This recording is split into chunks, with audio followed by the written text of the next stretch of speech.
Okay.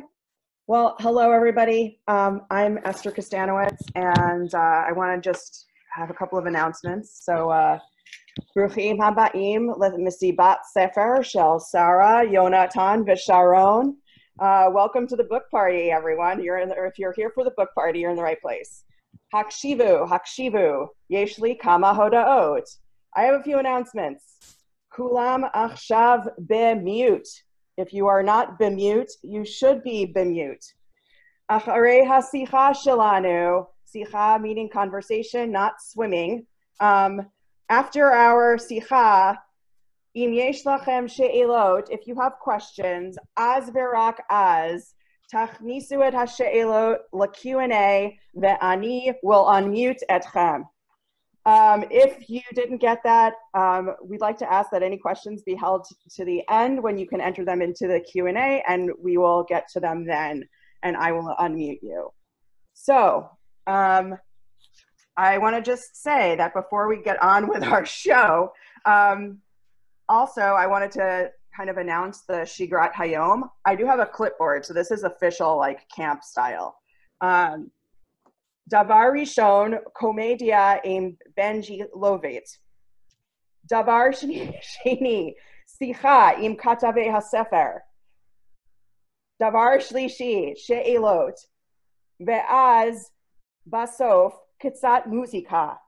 All right? How are we all on board with that? Just to give you the recap. That's comedy, conversation, questions, and music. So without any further ado, it's my delight and pleasure to introduce myself before introducing Benji. I'm Esther Kustanowitz. I'm a writer based here in Los Angeles and longtime Camp Ramah person. I went to Camp Ramah in Nyack until they told me I couldn't go there anymore because I was too old. And then I had to go to Camp Ramah in the Berkshires, where I was for 2 years as a camper, 5 years on staff, including one as a Rosh Hashanah. So I was very excited to be able to read this book and to be with you hosting this conversation today. Okay, Benji Lovett is a comedy person based in Tel Aviv. And for me, it's just hard to remember a time when I didn't know Benji. And I didn't even go to Tel Yehuda or Young Judea, anything. So, like, I can only imagine that some of you on the call, including, I believe, Sharon, go back way, way longer with Benji. But since making Aliyah in 2006, he has performed for audiences around the world, including Birthright Israel, Jewish federations, synagogues, Hillels, et cetera, et cetera. His perspectives on the Ola experience and everything Israel have been featured on Israeli television and radio and in print media, BBC Radio, The Atlantic. He has worked as a cross-cultural trainer for the Ministry of Foreign Affairs and was first introduced to Hebrew Infusion at Camp Young Judea in Texas. Also, once on an El Al flight, a woman gave him her baby. That is not in the bio. That is just something that I know and that you can ask Benji about the next time you see him. So, ladies, gentlemen, people who identify as other than ladies or gentlemen, please welcome Benji Lovett. Thank you, Esther. That was awesome. Nobody got a bigger kick out of your opening in Hebrew than me. And hey, everyone's going to hear that same bad accent in a few minutes from me. So we share the same camp brain. It is an honor to be here. I'm halfway through the book. I'm loving it. And to anyone who doubts the power of Hebrew Infusion, you really need to buy this Sefer. Everyone together, Sefer on 3. Actually, the real book is waiting for me in America. I only have the PDF altogether, Padaf. No, that's not right. That's not what I say it. So my name is Benji Lovett. And on a personal note, this is truly exciting for me because I can't tell you who, almost 30 years ago, Sharon Avni was my counselor. And I haven't seen her since. Woo! I didn't even know it was her till after I bought the book, because I knew her as Sharon Reese, and now she's Sharon Avni. She went from Reese to Avni.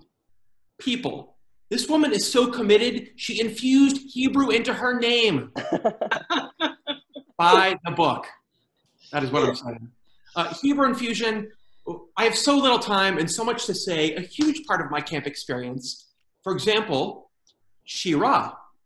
I learned to sing so many Hebrew songs, and someday I hope to know what they meant. Because, we were toddlers. We were just mimicking sounds. Chama, lama, ding dong. We could have been saying anything. For all I know, Yeshli Eretz Tropi Yafa means I eat babies. I don't know. I didn't even think we were singing real songs. Like, hey, Yossi, you know the real pretty one you taught us? Billy thinks it means I have poop. No, it's Jerusalem of gold. Ma piton.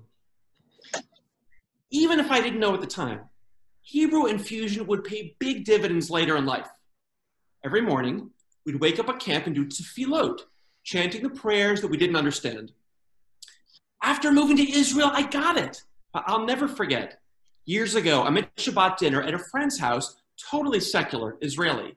We do the hamotzi. If you went to camp or not, you know it. Hamotzi lechem min haaretz, the blessing before the meal. And suddenly I get it. I'm like, oh my God, hamotzi lechem min haaretz, to take the bread from the land. I look at my friend, I'm like, this is amazing. You guys all understand this? He's like, yes, but who gives a crap? I learned from the book, not all camps went with Hebrew infusion. Many chose Hebrew immersion. Yeah, full on like Ben Yehudaville, okay? In a million years, I would never go to these camps. Hello? Swim test? I don't think so. Like, help! I'm drowning! Slicha, Benjamin, ani lo mavin. How'd you like to make that parent phone call? Hello, Mrs. Lovett, we've had an incident. Benji's dead. To be fair, we taught the phrase save me on multiple occasions. At least chamesh times. That is the time to learn a language as a kid. It is much harder as an adult. Globalization?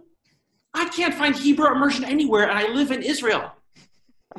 Yeah, the world is flat, and so is my learning curve, okay? That reminds me, I have to finish watching Tiger King tonight. I don't know why I'm not fluent.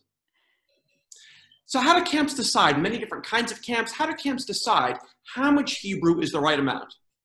Through a strategy called exposure without alienation, which was also my approach to making friends at camp. Like, give them a taste of my personality, but not so much to piss them off and be really annoying.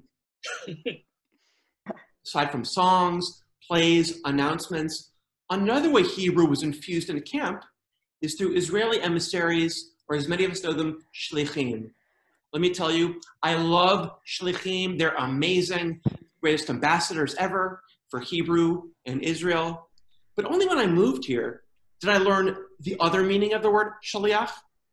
It's my first week in Israel. My router breaks, so I call my internet company Bezek. They say, don't worry, we're sending a shaliach. I'm like, oh my God, these guys do everything.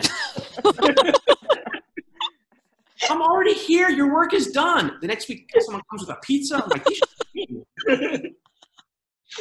if any shlichim are watching this from the old days, I apologize. I am sorry for subjecting you to my camp Hebrew. Shmulik, I'll be in the chadar. Where? The dining room. And he thinks he speaks Ivris. And if you think I'm exaggerating, you never heard me sing Vanilla Ice's hit song, Kerach, Kerach, Tinok. I apologize. Very sorry. And some people swear they learned Hebrew at summer camp. No, I'm sorry. At camp, we learn nouns. No one ever left camp able to say a full sentence. I mean, I guess if you ever find yourself in a situation where you have to say singing, dancing, camper, counselor, dining room, you might be okay. If you think you learned Hebrew at Jewish summer camp, try telling LS security. So, do you know Hebrew? Why, sure, I went to Jewish summer camp. Mata usepo, sheka b'vakasha. Shabbat shalom. Okay. Focusing on a handful of disconnected words is like teaching someone to bake by feeding them the individual ingredients. Hey, you want cake? Here, eat this egg. Hurry up, there's a cup of flour on the way. Come on, eat it. But, come on. We joke about it, but shira, rikud, I use those words. Right? The words only found in camp, that was a waste. Not one time in Tel Aviv have I seen or needed to find the canteen. Never strolled down Dieselgolf and said, "Hey, Rotem, I need mamash rotze M&Ms." Slicha, mem v'mems. And for the record, this is not my real accent. Now, the book, we're almost done. The book identifies 5 rationales for speaking Hebrew at camp. I'm not telling you what they are. You'll have to buy the book.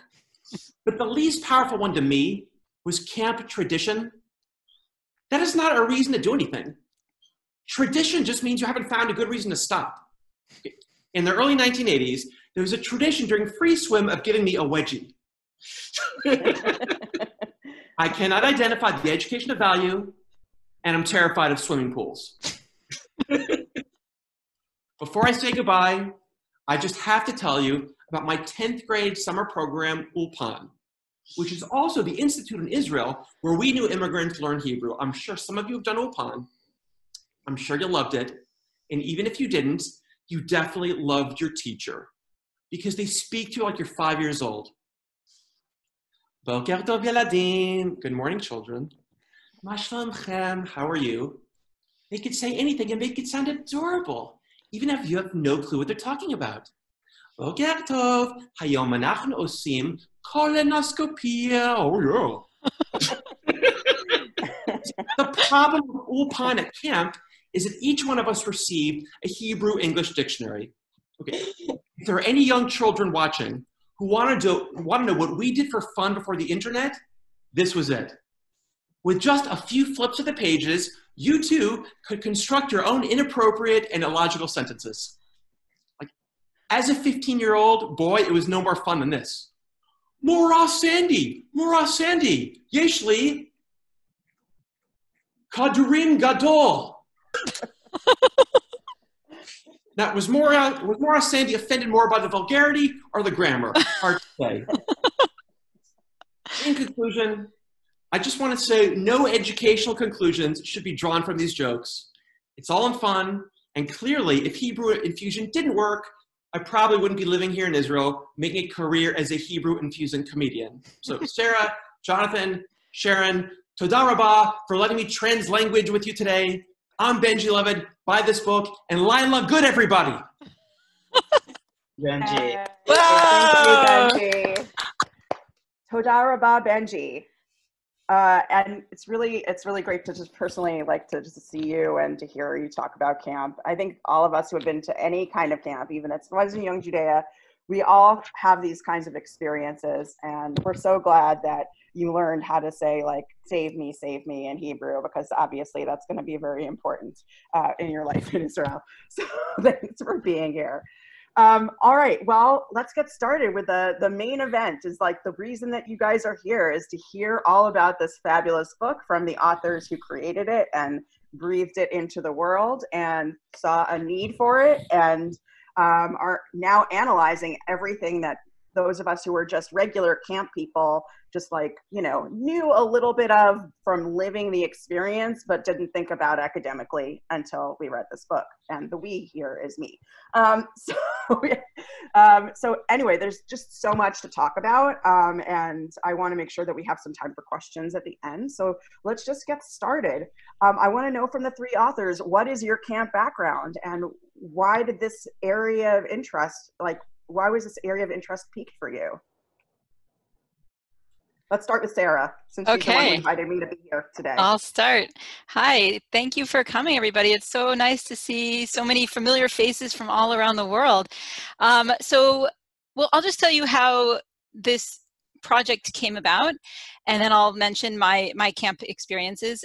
It came about because after I wrote my first book, Becoming From, I was interested in looking at a topic where I could compare Jews of different denominations and backgrounds, and I thought summer camp would be a good way to do that. So I started with a pilot observation at Camp Ramah in California in 2012. And there I realized, well, that's not the topic I should be focusing on. I should be focusing on Hebrew at camp because it's fascinating. There is so much ideological diversity. And I also realized that this was a project that I couldn't just do on my own because it was a huge topic. If I wanted to look at all different types of camps, and if I wanted to look at the history as well as the current situation, because I'm not a historian. So I invited my wonderful colleagues Sharon Avni and Jonathan Krasner to join me. And in terms of my camp background, I went to a JCC day camp as a child. I went to a sleepaway camp one summer that wasn't a Jewish camp, but most people were Jewish and we wore white on Fridays. But I send my children to 3 different Jewish camps: Ramah in California, Ramah in the Rockies, and Habonim Dror Camp Gilboa. Great. I guess I'll go next, okay, Sharon, if you don't mind.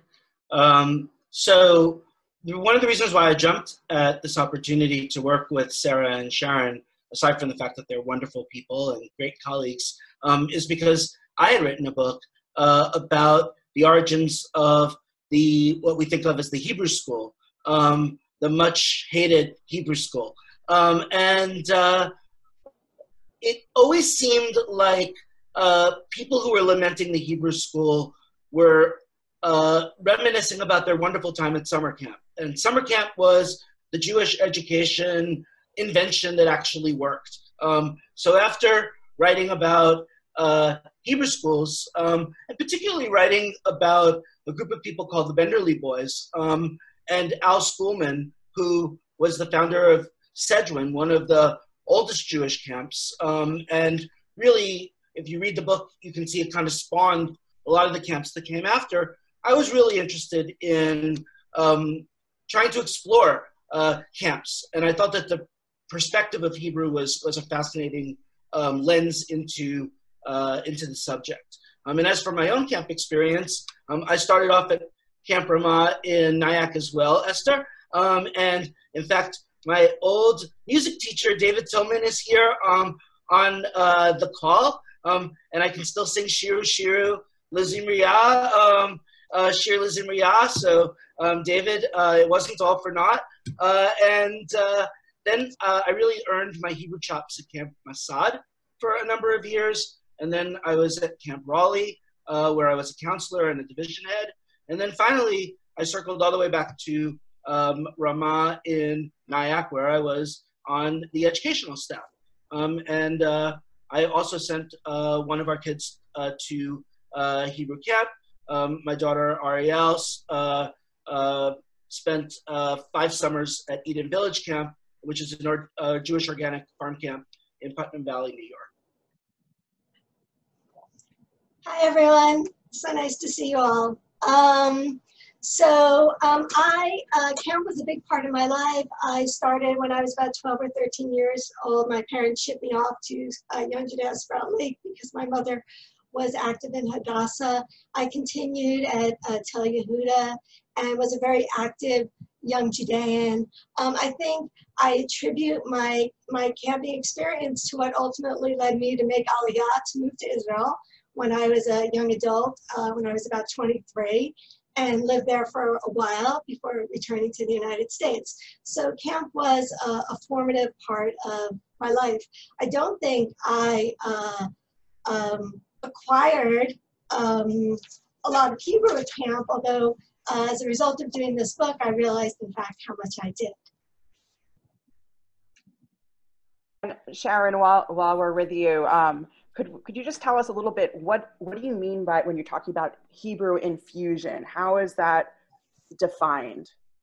Yeah, so we took this notion of Hebrew infusion as a metaphor for basically talking about the different ways that camps were using Hebrew in different degrees, almost in different dosages, to not necessarily teach Hebrew or to have their campers know Hebrew as another language, but much more for other types of Jewish goals in terms of identity and belonging.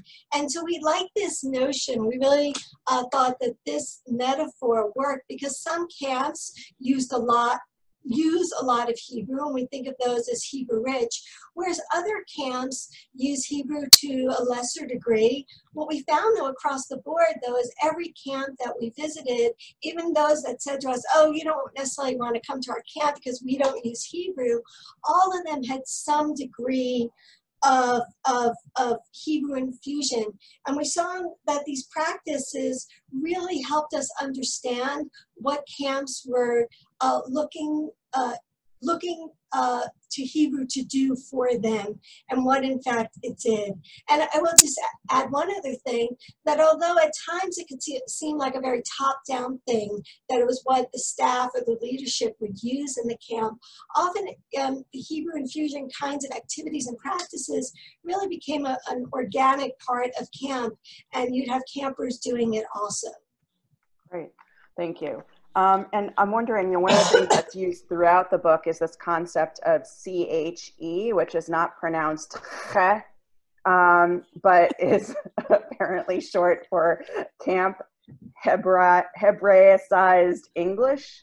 Sarah, could you just tell us a little bit more about that and what that means? Yeah, sure. So that is one of the effects of Hebrew Infusion, is that when the camp staff incorporates Hebrew words into the camp language, you get a variety of English, a register of English that is infused with Hebrew words. So it would be something like Chanichim and Madrichim go to the Teatron for Peulat Erev. Something like that would be an example of Camp Hebraized English. And by the way, we're not sure how to pronounce it. Is it Camp Hebraized English or Camp Hebraized English? Is it CHE or chi or che? So if you guys have any suggestions on that, we haven't come to a consensus. I guess I call it Camp Hebraized English. And I said it's not pronounced che, but I think maybe it should be, because it's making me laugh. So Jonathan, could you just tell us a little bit also about why people started speaking Hebrew in Jewish summer camps, and if those goals have changed over the many decades? So it's really interesting. When people started speaking Hebrew in summer camps, maybe not surprisingly, it was in the context of prayer.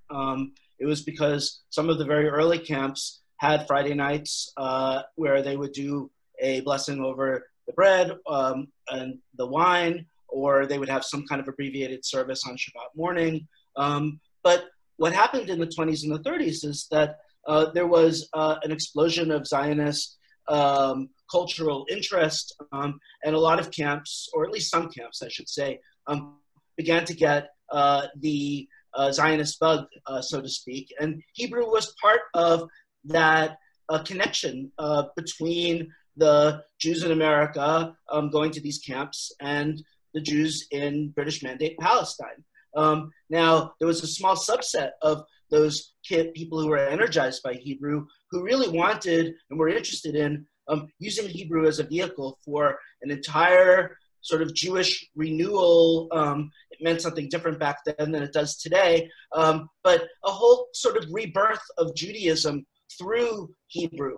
And those people, like the Mossad people and the Ramah people, tended to gravitate more towards Hebrew proficiency. They wanted people to be able to speak Hebrew because they wanted people to be able to be creative in Hebrew.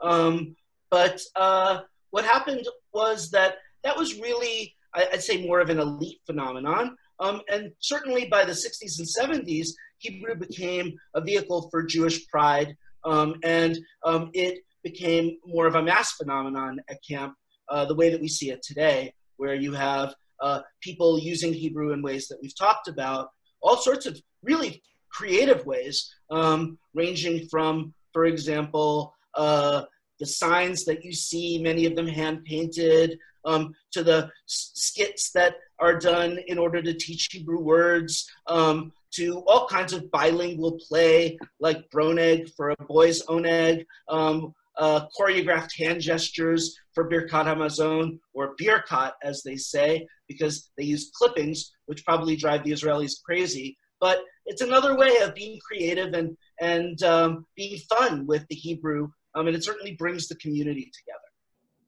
Let's talk a little bit more about the fun aspect of it, because one of the things that people go to summer camp for is fun, not necessarily to be immersed in an ancient language that also has contemporary resonance in a country that's probably across the world from where they are. But how are the summer camps? What historically have they done to make them fun? And what are some of the creative ways that people are encouraging people to immerse in Hebrew? Sarah. Anyone wants to add? Sure. Okay. Well, in chapter 5, we have a lot about the different ways that camps make Hebrew fun and creative, and so. Well, some of those Benji mentioned in his intro, and thanks for that great routine, Benji. It was really nice. And some of those you'll see at the end when Josh Warshawsky gives us a little performance of Camp Hebrew music. And we also heard Noam Katz's song at the beginning. Music is a really important way that happens. And also through homophony, games and skits involving homophony, like there's a fork in Ma's leg. Ma's leg means fork, and mom's leg, right? So that kind of homophony is a way of not only making Hebrew fun, but also showing the American campers the connections between the English that they speak and the Hebrew that they're being exposed to. And there's also jingles and plays in Hebrew. Some of the people on this call recall their experiences at Mossad or Ramah or Young Judea camps where their plays were performed in Hebrew and they are able to recite the lines from those plays. Does anyone want to give us an example of that? Oklahoma sham haruach tasa basadot ve'ashibolim hazehu bo al kanfei haruach hinaot. There you go. There you go. Oh, Benji has one. Okay, Benji, go ahead. Yesh lanu et hakoach, yesh lanu et ha'ivrit. I'll stop there. Awesome, a chorus line, huh? Okay, great. So these are the kinds of things that we heard from current campers, from alumni. There are so many more examples of this. And the goal of all of these things is not really to teach Hebrew, although it does teach a little Hebrew, but it's really to foster these ideological connections, this sense of Hebrew is my special language, and I have fun with Hebrew, and I feel a connection to a worldwide community of people who love Hebrew, even if they can't say full sentences in Hebrew. One of the things that I read in the book was that you didn't use the word gamification necessarily, but the idea that competition really plays a role in trying to encourage kids to achieve in the sphere of Hebrew. And I read about the is it Mea Milim project, the 100 words. And I know that my niece actually last summer at Camp Ramah in the Berkshires got a T-shirt of her Mea Milim, and I mean she's marvelous in Hebrew, but I thought it was so great that camp was encouraging that. Like when I was in Ramah Berkshires, like I came from a Jewish studies background, I guess you could say. I had in my family, people who were very obsessed with Hebrew, so I was primed for it. But I was one of the only people who actually spoke any Hebrew. So the idea of like creating some sort of game or competition is probably really helpful. I mean, you found that to be the case in a lot of the camps? Yeah, definitely. We found competition in several camps, especially in the more immersive settings, like at Asrui, Olin Sang Ruby Union Institute.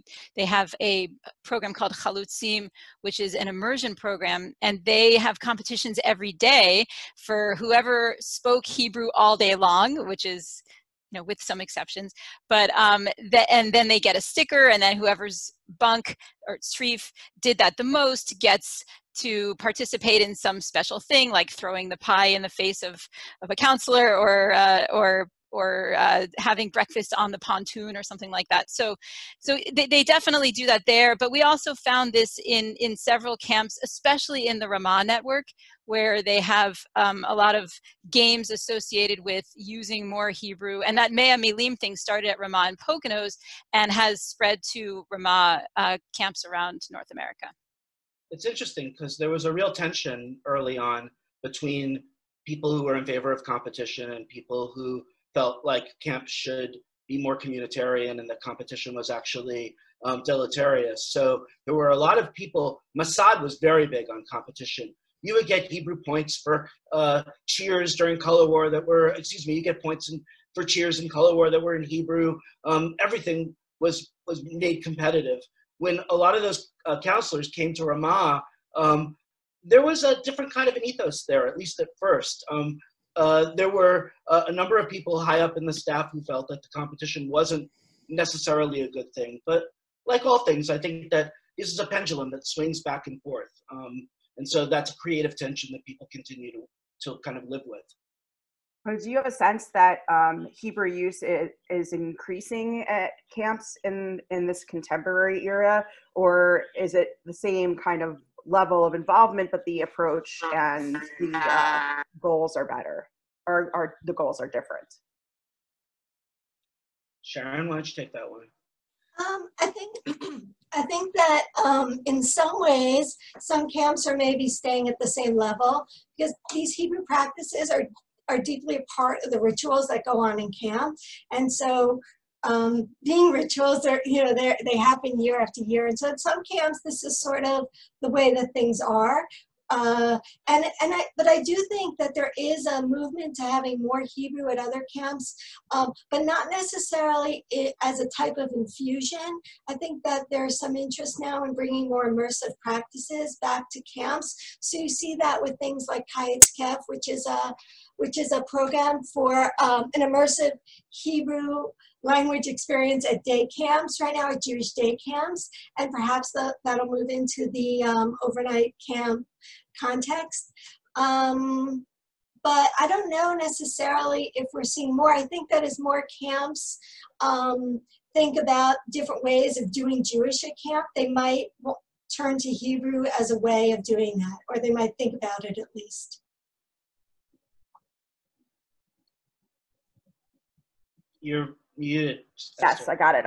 While we're with you, Sharon, I just wanted to ask if you had any thoughts about the role of Israeli shlichim. You know, Benji talked about it in his opening dialogue. But you know, I think the idea but shlichim have been like a source of, they're a tremendous resource. But the question is, like, based on my own experiences, maybe they're not always used as the resource that they could be. So can you just tell us a little bit about that? Yeah, definitely. So I have a lot of thoughts on that. I just want to add one thing to what we were saying before in terms of the fun. I was just thinking there are so many examples in our book and things that we couldn't even put in the book of so many types of fun and enjoyment with the language. But what I hope that our book underscores is that a lot of this is really serious work that's happening in camp in terms of what camps want their campers to take away about being Jewish. And so it's this fun stuff, but it also has this real element of doing Jewish, of being Jewish at camp. But now to talk about Israelis, and I love Benji's comment about shlichim being able to do everything, even being from Bezek and coming to your house, because that is sort of the myth of the shaliach at camp, is they are, as one counselor told me, they're like the MacGyver. You know, give them a few things and they can do anything. So, I mean, the shlichim, the idea of Israelis at camps is not new. It goes back to around the 1966 or so. But what is new is the number of shlichim that are coming to American Jewish camps, both overnight and day camps. I think it was in 2017, there was over 1,400. And so the numbers keep growing and will continue to grow, I'm sure, once camps open up again, hopefully next summer. So we had to look at Israelis at camp because, you know, Israelis are brought to camps in order, in a way, to bring Israel to camp. That was actually the name of a program to bring Israel to camp. And what does that mean? Well, it means Israeli culture. It means bringing yourself as an individual and having a connection with campers and staff. And so for a lot of shlichim, they turn to Hebrew as a way of bringing Israel to camp. And so they'll teach slang. If you go to a camp, you'll see everything is labeled. Lots of, you know, chair, the door. Shlichim will go around and label everything with Hebrew. That seems to be a common thing. But there is this tension about Israelis at camp because they're coming with a form of Israeli Hebrew. They might know other languages too. They might know Russian or Arabic or other languages that they've grown up with, but they come as these Hebrew speakers. And what happens is they come into an environment in which the Hebrew that's being used is really quite different. And that is sometimes a bit of a challenge for them. It's not only the Hebrew, though, that is something that they need to get socialized into. It's not only the uses of Hebrew or Camp Hebraized English that they need to be socialized into, but it's also a type of Judaism. It's an American Judaism that's often very foreign to the shlichim. By and large, not all shlichim, but by and large, they tend to come from more secular Israeli kind of backgrounds. They're not familiar with Shabbat services. They don't necessarily know that kind of Judaism. And that's actually, I remember speaking with somebody from the Sochnut, from the Jewish Agency, and saying that, they're going to meet a different form of Judaism when they come to camp. So in terms of the Hebrew, is always this thing of, it's something that is theirs, or is it something that is the camp's? And what we found is that Israelis sometimes, they take on the pronunciation of the American Jews. They learn the words. They use the words because ultimately they're there to make a connection. They don't necessarily see themselves as Hebrew teachers, although sometimes they're called upon to do that. So really the question of shlichim at camp, as it revolves around Hebrew, is how Israel is getting represented and how Hebrew is sort of being called in, or being used to help represent Israel, or a form of Israel, at least at camp. And I could go on and on, but I will leave it. I'll leave it there. Thank you, Sharon. I don't know who this is for specifically, but in the book, they use a lot of different kinds of terminology that, where I know both of the words in the phrase, but I don't necessarily understand 100% what it means. So Hebrew as a flexible signifier, I mean, I do know what both of those words mean independently, but if you could explain a little bit more, I don't know who's supposed to explain this, but in your context, what do you mean when you're saying that Hebrew is a flexible signifier? Sure. So we mean that it means different things to different people. And when we talk about meaning, we have the meaning of words, but also the associations that people have with the language or with particular words. And that can be different at different camps, or even within the same camp in different settings, or even the same person in different interactions. So for example, we might have, picture it like a neon thing, where a neon sign where some things light up at different times, and the associations with Hebrew are Israel, Jewish religion, Jewish peoplehood, and the camp, all of which have Jewishness as their basis. And so when someone hears the word mincha, they might think of the Jewish religion. And when they hear the word amod dom, or the word kotel, they might think Israel. And when they hear the word chanichim, they might think camp, right? So, but then sometimes, depending on who uses the word, they might have an additional association. So that's what we mean by flexible signifier, that Hebrew can mean different things. It's flexible. And that also helps us to understand how different camps have used Hebrew in such different ways, that some camps really only use the kinds of Hebrew words that you hear in Jewish communities more generally. And some camps use so many Hebrew words that are unique to their camp setting, the camp Hebrew words. Yeah, even the immersion camps, by the way, had to invent a whole language of Hebrew for the camps. If you go back and look at Mossad created a dictionary, a Mossad Hebrew-English dictionary. It was actually later used in Ramah and some other camps as well, like Yavne. And Schlesinger and Hillel Rudovsky and Daniel Persky, they sat down and created a whole language for baseball. They created a whole language for daily things in camp that just didn't exist in Eretz Yisrael. Some of that stuff I've heard from people. They come to Israel and they want to talk about their sweater, and they talk about a tzimriyah, and nobody in Israel knows what they're talking about. But at the moment that, at the moment it was really important for these pioneers to create an authentic, in their mind, authentic Hebrew language that didn't use English terms, didn't borrow English terms. Now they have baseball in Israel, and they use all English borrowed terms when they play baseball in Israel. One of the things that I thought, when I was reading through the book, I found like all of these really interesting historical tidbits, especially about other camps that I had no idea. So, for instance, there's a moment where it was like Mossad like flyer bombs Ramah with criticism or something like that. They borrowed a plane. Could you like tell us what that story is? And if Jonathan, I don't know if this is your story, you seem to be reacting to it. Yeah.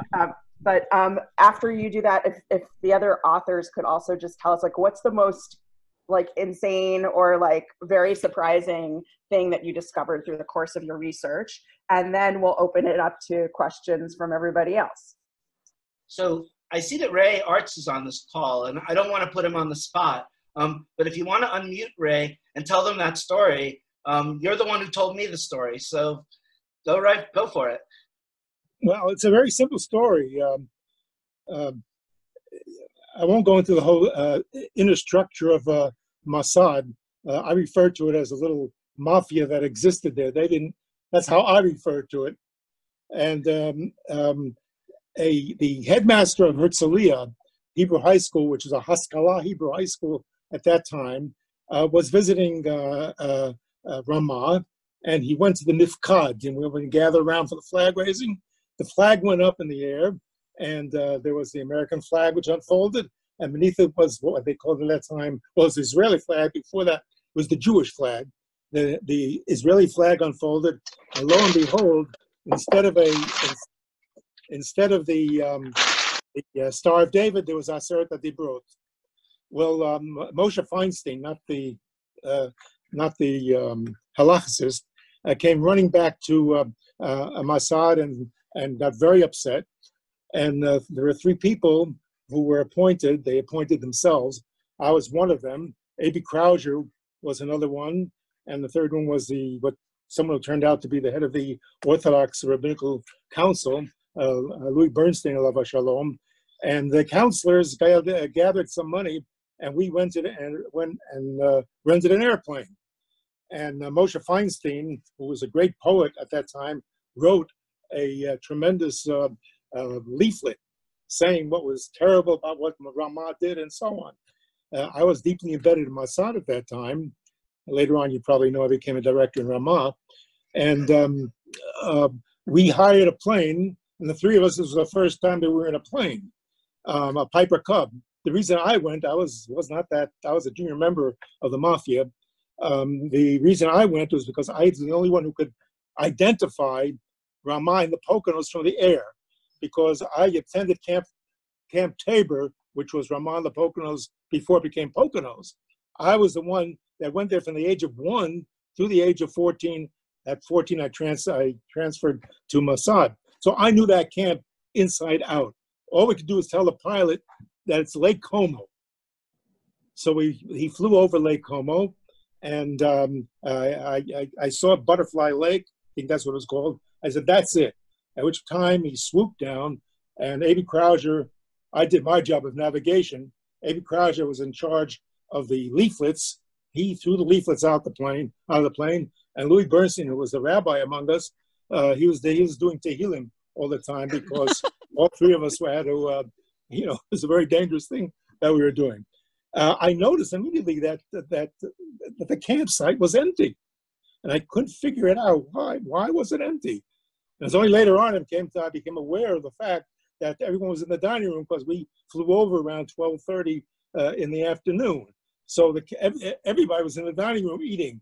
Now the wind took the 500 leaflets and took them into the forest. So the leaflet wasn't found until about a week later, when one of the counselors was going through the woods with his bunk, and lo and behold, he found this leaflet in the middle of nowhere with this great poetic attack on Camp Ramah. Subsequently, so it was dramatically a great act. Later on, Camp Mossad Bet, this was Aleph that did it, Camp Mossad Bet decided that they would not do something so adventurous. Instead, they raided Camp Ramah and the Poconos at 1 o'clock in the morning, 2 o'clock in the morning, they took that same leaflet, knocked it on every building in the camp, and with a little Israeli flag. And that's how we at Mossad established the fact that something was the matter with Ramah's notion of dual loyalty. Thank It was you. fun. Thanks so much. I see Issa Aaron on the call, and I'll just say that I had the great pleasure to meet Issa's mother, Sylvia Ettenberg, before she passed. And some of you may know that Sylvia was really instrumental in founding Camp Ramah. And she showed me a letter that Shlomo Scholzinger wrote to her apologizing for this years and years later. She still had the letter. All right. Go ahead, sorry. Okay. There's so many great questions coming in. So I just want to make sure that we have enough time for them, and also that we leave enough time for Josh at the end for our musical outro. Let's just hear from Jennifer Horowitz. Can you unmute yourself? And if not, I can find you and unmute you. Yeah, here I am. Hi. Can you hear me? Yes. Yeah. Okay, great. Okay, so the question I asked was that it sounds like a lot of what you're talking about here was using camp to teach Hebrew to kids who apparently weren't learning much Hebrew during the school year. Maybe a little bit in Hebrew school, but not so much. And I'm wondering if you noticed a big difference in approach for the camps that had audiences of kids who went to day schools and yeshivot and were learning a lot more Hebrew during the school as some of us were. Differentiating between at Camp Raleigh, between those of us who went to a place like Yeshiva Flatbush and some people who went to some of the other schools that were supposed to be similar. I remember Jonathan and I were both counselors writing songs for opposite teams for a thing, and somebody from his team complained that my team had 2 Flatbush graduates working for it. And I said, but your team has a Ramaz graduate, and I forget what the other guy went to. Fresh graduate or something. So I was curious about that. What were you going to say? Sarah? Yeah, no, go ahead, Jonathan. Oh, no, I was just going to quickly say that there are a lot of reasons why Ramah over the years went from a more immersion to a more, to a more infusion approach. I can't go into all of them now, but one of them was that the quality of Hebrew learning at day schools and Hebrew schools was declining. And there just weren't enough teachers and counselors who could speak Hebrew fluently. And especially once they started opening up big camps like Ramah in the Berkshires, and they really needed a lot of counselors, there weren't enough counselors to maintain that kind of immersion approach. Sarah, you wanted to add something? No, it's okay. I know there's a lot of questions. Yeah. Okay. Let's go to Rabbi Jill Jacobs. Thank you. Hi, it's so fun to be here. I have to say that I was one of Sarah's first experimental subjects as her college roommate. She made a lot of observations on our language.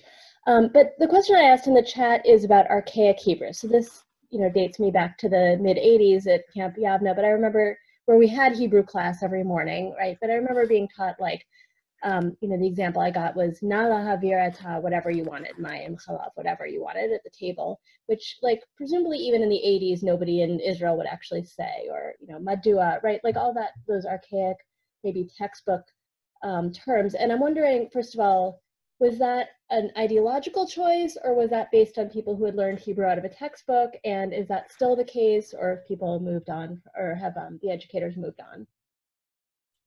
Sharon, you want to take that one?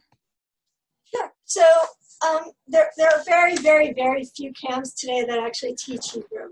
So the experience that you had doesn't really exist anymore, except for really just less than a handful.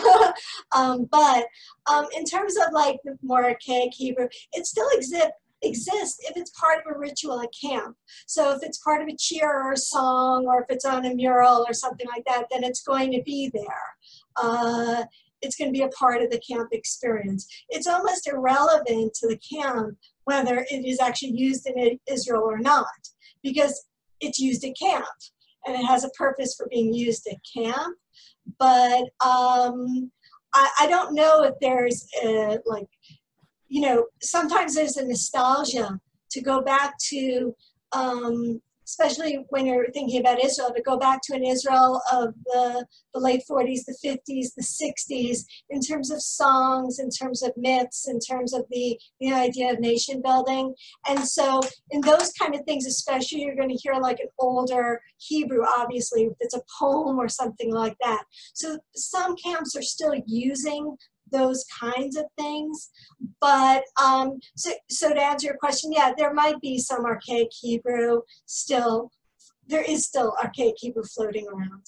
Yeah, and I'll just add to that, and this addresses some of the other questions that are in the chat, that this really gets at the issue of what is the point of Hebrew at camp, right? If the point is to teach how people in Israel, how people in Israel speak Hebrew today, that's a very different goal than fostering a sense of connection to Hebrew and a sense of connection to Jews. Because camp tradition plays such a big role in which Hebrew is used at camp, like Sharon said, you do get these archaisms, and this is the subject of debate. Some people feel that that's not a good thing, and not just about the archaisms, but about the clippings and the combinations, like saying chadar instead of chadar ochel, or shaboptions instead of shabbat options. And some people feel that these are bad for Hebrew language acquisition. And so we have a whole chapter in the book that talks about these debates. And part of this is the innovative Hebrew that we see in the Habonim Dror movement, which has come up with these creative gender suffixes, like saying madrichimot, counselors, with the masculine and the feminine plurals, or madrichol, that ol ending being a gender neutral or gender non-binary suffix. And so some people feel like this is a great innovation and really makes Hebrew more inclusive. It doesn't actually make Hebrew more inclusive, it makes Camp Hebraized English more inclusive, because this couldn't work in Hebrew without changing the full grammatical system of Hebrew. It works very well when you only have Hebrew nouns within an English grammatical structure. But this is one of the things that people debate. Is this a good thing? It gives people an incorrect understanding of Hebrew grammar. But on the other hand, people in the Habonim Dror movement reported that that actually led to conversations about Hebrew grammatical gender. So, and also this relates to the issue of Hebrew infusion more generally, and which is very much influenced by Jeffrey Chandler's notion of post-vernacularity, as one of the questions mentioned. And Jeffrey is here today. Thank you, Jeffrey, for all the work you did in helping us make this book excellent and pare down our arguments to something more manageable. But you see this in the way that Yiddish is used in America today, that it is not used in full conversations, with some exceptions, and of course accepting in the Hasidic communities that use it. But the ways that it's used is fragmented and is more about a personal connection to the language than about full conversations in the language. And that's what we see at camp as well. There are so many amazing questions, and we want to just keep an eye on the time. So what do you say, like one question more, and then we'll go over to Josh Warshawsky, who's been patiently waiting, and then some thank yous, and we'll sum up, right? So, yeah, and I can also always email us if they have any questions. That is around great. And happy to talk about this. Okay, great. And I want to ask David Tillman to unmute if you're still with us. Yes. Oh, I just muted you. Okay, and ask your question, because I think it's a great lead in to Josh, and then we'll move forward. And also, everybody also definitely look at the chat and all of the great questions that are coming in, because people really have a lot to say on this topic. So take it away. David.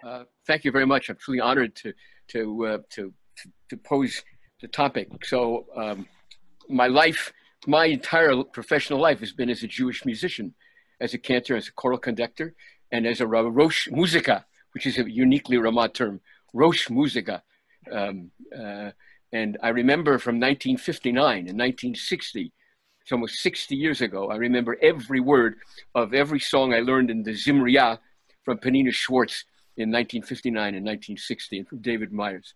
And in the book, you talk a lot about the role of music in camp. I had a Ramah director. I don't remember who he was, but I remember I had a Ramah director. You told me when I was already working at Ramah that if the campers were singing well, everything else in camp could be a failure, as long as the Shirav Tzibur in the Hadar Ochel every night, except on the day that was Yom Chofesh, the 4 or 5 nights a week, except for Yom Chofesh, every night was a success if the Shira was great. So I'm wondering if the authors can comment on their research regarding the role of music, both as a vehicle to teach Hebrew and as a vehicle for creating a sense of community, a sense of oneness, a sense of unanimity within camp life.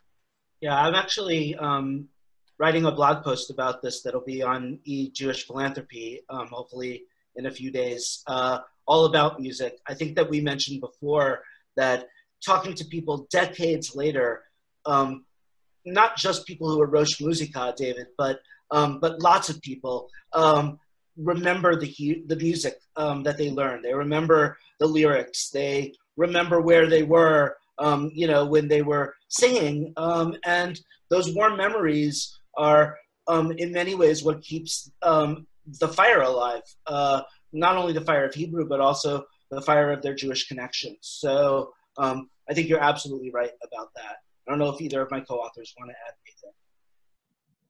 I will just say that the music is interesting because I agree completely with Jonathan. I'm just thinking about one example that we wrote about in the book of a young camper, well, not so young, a teenager who was learning a song to sing on Tisha B'Av, and she didn't know Hebrew, and she was learning this very sort of moving song in Hebrew. She was very, very concerned about how she sounded, about whether as she was singing, she was going to be pronouncing it correctly, that she didn't really understand what the song was about. Were people going to be recognizing that she didn't really know Hebrew and that she was just singing these words?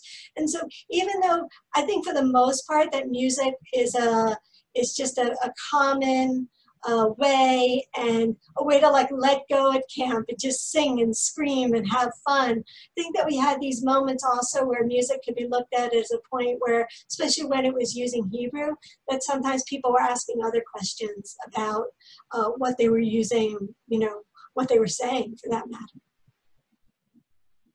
Great. Thank you. Thank you everybody so much for your amazing questions, and to the authors for answering so fully and with such joy. It must be wonderful to see your book out in the world and resonating with all of these people on the call who it means so much to all of them that you created this, both because of who you are to them and because of the subject matter. And I just wanted to ask Josh Warshawsky to come back and tag on to our music conversation with his music. But before we do that, we have some thank yous. Sorry. That's okay. And then we'd like to go out with song. But we have so many people to thank. This has really been a huge project, and you can see all the people in our acknowledgments, and I'm sure we forgot some people in that section, but we want to just mention all the people that did interviews for us that are on this call and who wrote blurbs for our book, and all the archives and the scholars and the readers who helped us along the way, including those on this call who attended our convening at Brandeis several years ago. And also special thanks to our funders, the Mandel Center for Studies in Jewish Education at Brandeis, and the Consortium for Applied Studies in Jewish Education, Wexner Foundation. Thanks to Rutgers Press and Jeffrey Chandler, Shaul Kellner, Sue Fendrick, our families and friends. You guys have been helping us for the last many years with our questions, and people on Facebook gave me a lot of suggestions for things to consider. And thank you, Esther, Benji, Noam, and Josh for making this a fun party. You know, we would have liked to have 3 different parties in LA and Boston and New York where we would travel to each other's and we would have food and drink and sign books. I mean, that's really fun, you know, the line where people are waiting. And so I'm kind of sad we can't do that, but I guess a silver lining is that we get to do one big unified party, and people who wouldn't have been able to attend any of the in-person parties can attend. So thank you all for attending. Have a falafel in our honor. And so, as promised, now comes up Rabbi Josh Warshawsky, who, if any of you have camp-age kids, I guarantee you, and especially if they're Ramah oriented kids, I guarantee you they've already seen a Josh Warshawsky Facebook Live sing-along. I know my camp friends gather with all of their camp friends on Zoom to watch it on Facebook. So it's like this whole other like world that Josh is building. And so we're so thrilled that he's here today. He's a nationally touring Jewish musician, song leader, and composer. He builds intentional praying communities and travels to synagogues, camps, and schools across the country when we used to be able to travel to share his music and teachings on prayer. Originally from Chicago, trained in Los Angeles, 3 albums of Jewish music with a 4th on the way next year. And if, like I said, if you haven't Zoomed on like a Camp Ramah Josh Warshawsky sing-along, can you even call yourself a camp person? I'm not sure. So without any further ado, Josh, take us home to Machane Ramah. Toda Rabbi Esther. Thanks also so much, Sarah, Sharon, and Jonathan. This is so awesome. So glad to be a part of this. We could talk a little bit more about where the inspiration for this song comes from, but all the text, hopefully you'll be able to catch on to what they're coming from. And it's great to see so many Gdolei Hador on this call and so many of my teachers as well. I'll put the lyrics up here if you want to sing along. All 3 parts can all come together. We could sing them at the same time, but it goes like this. Ve'ahavta lireacha kamocha. That's all of part 1. Ve'ahavta lireacha kamocha. Just like that. Ve'ahavta lireacha kamocha. Ve'ahavta lireacha kamocha. Im lo achshav imatai, im lo achshav imatai, im lo achshav imatai, im lo achshav imatai, v'chol levavcha v'nafshecha meodecha ve'ahavta v'chol levavcha v'nafshecha meodecha ve'ahavta. עוד פעם אחת מההתחלה. ואהבת לרעך כמוך. ואהבת לרעך כמוך. אם לא עכשיו אימתי, אם לא עכשיו אימתי, אם לא עכשיו אימתי, אם לא עכשיו אימתי, ונפשך מאודך, ואהבת בכל לבבך, ונפשך מאודך, ואהבת.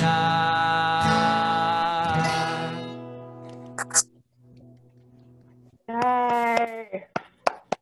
Everybody, thank you very much for being here. Feel free to unmute and say hello and you know, let us just hear the cacophony of voices who are here to celebrate with these authors. Thank you, Sarah, for inviting me, Sharon and Jonathan for having me. And looking forward to the next book party, which I'm sure will be like any minute now because you're so prolific. Congratulations. Thanks, that was guys. great. Thank you so much. Mazel tov. Good job. Great job. Amazing. Thank you to all the people on this call who have been giving their lives to camp. I mean, I see so many people here who are camp people through and through. Many of them have been involved in Hebrew, but in general, just making camp such a wonderful experience for all of our kids. And, you know, from Herzl Camp to, you know, to Eisner, to Ramah, to Mossad, all of these camps, it's just wonderful.